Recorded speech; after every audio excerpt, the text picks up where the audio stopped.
Subscribe to my channel Tales That Burn and press the bell icon for new stories.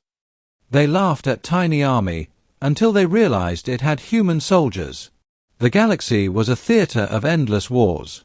Species clashed for resources, pride, and dominance, each priding themselves on fleets that spanned systems and armies that numbered in the millions. And then there was us, humanity. We were the newcomers, the Deathworlders, barely acknowledged by the great powers. The Galactic Council called us reckless. The empires called us fragile. And when we announced that Earth would field a volunteer force to defend our allies, the galaxy erupted in laughter. "Your tiny army," the reptilian Grav warlord sneered. "What can a few thousand humans do against legions?" They would learn the answer soon enough. Recruitment. Humanity did not draft millions. We did not promise endless fleets. Instead, a single division was raised, 5,000 volunteers. Men and women from the harshest corners of Earth, deserts, tundras, jungles, mountains. Soldiers trained not in comfort, but in hardship. The galaxy mocked us. The Varan Empire aired broadcasts calling it a pathetic parade. The Council called it a symbolic gesture. But to us, it was enough. Because humanity understood something the galaxy did not. One human soldier was worth 10 of theirs. The test. The first trial came on the planet Corinth, where insectoid slavers had entrenched themselves in iron fortresses. Thousands of alien troops had failed to dislodge them. The humans landed in silence. No grand speeches, no banners. Just a steady march into the wilderness. The alien commanders laughed again. "Tiny army. They will vanish in the forests." But the humans thrived. They adapted to the hostile terrain. They turned every vine, every stone, every shadow into a weapon. At night, the slavers heard whispers. At dawn, they found their guards gone, dragged into the trees. Within a week, the fortress fell.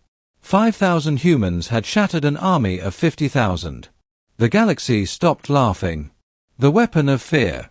Human soldiers did not fight like others. The galaxy fought in lines, with predictable tactics. Humans fought like predators. On the battlefield of Draston Ridge, humans used smoke and terrain to vanish, reappearing where enemies least expected. On the deserts of Vral, they tunneled through the sand to emerge behind enemy armor columns. Alien officers reported soldiers refusing to sleep, too terrified of the tiny army that comes in the dark. Psychological warfare, something humanity had perfected over millennia, spread terror faster than bullets. The mockery ends. The tipping point came during the siege of Halvox. The Varan Empire sent an army of 100,000 to crush a rebel world. Earth's tiny army stood in their way. The Varans broadcast the battle live, expecting to humiliate humanity. The galaxy tuned in to watch humans die. Instead, they saw brilliance. The humans dug in, using ruined cities as labyrinths. Snipers picked off officers with impossible precision. Drones disguised as debris exploded amidst alien armor. Every street became a trap. For every human lost, 20 Varans fell. After 3 weeks, the invincible empire retreated in disgrace. The broadcast cut off abruptly, but not before billions across the galaxy saw the truth. Earth's army was tiny only in number, not in power. The legend spreads. Stories of human soldiers spread like wildfire. Children on distant colonies pretended to be Earth Marines in their games. Empires who had laughed now demanded human advisors to train their own troops. Enemies whispered warnings: "If you see a human, don't fight. Run." The Council tried to contain it, calling the victories exaggerated, the numbers false. But veterans of alien wars swore they had fought beside humans and seen the impossible. "They are not soldiers," one Grav general admitted. "They are predators in human skin." The final proof. To silence the galaxy's doubts once and for all, the Empire challenged humanity directly. On the planet Varos, a grand tournament was declared. Armies of every species would compete in simulated war. When Earth's tiny army arrived, laughter returned briefly. The other factions fielded legions. Earth brought 5,000 again. But once the exercises began, the laughter died. In the forests, humans moved like ghosts. In the mountains, they scaled cliffs that other species considered impassable.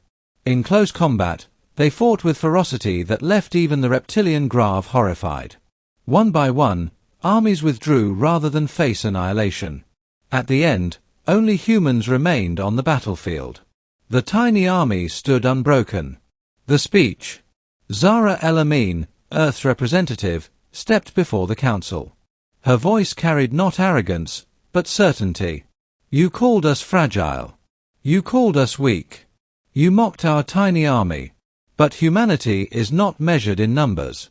We are measured in will. In history, we have fought extinction 1,000 times. On Earth, everything tried to kill us. And we survived. You see a small force. We see enough. Enough to break your legions. Enough to terrify your empires. Enough to win. The chamber fell silent. No one laughed again. Epilogue. The phrase tiny army no longer meant ridicule. It became a legend. To enemies, it was a warning whispered in fear. To allies, it was a promise of victory. And to humanity, it was a reminder. We did not need to be countless to be unstoppable. Because one human soldier was never just one. They had laughed at our tiny army. But once they faced it, the galaxy would never laugh again. Friends. This was today's story from Tales That Burn Fire. If you enjoyed the story, subscribe to the channel and press the bell icon so you don't miss any new stories.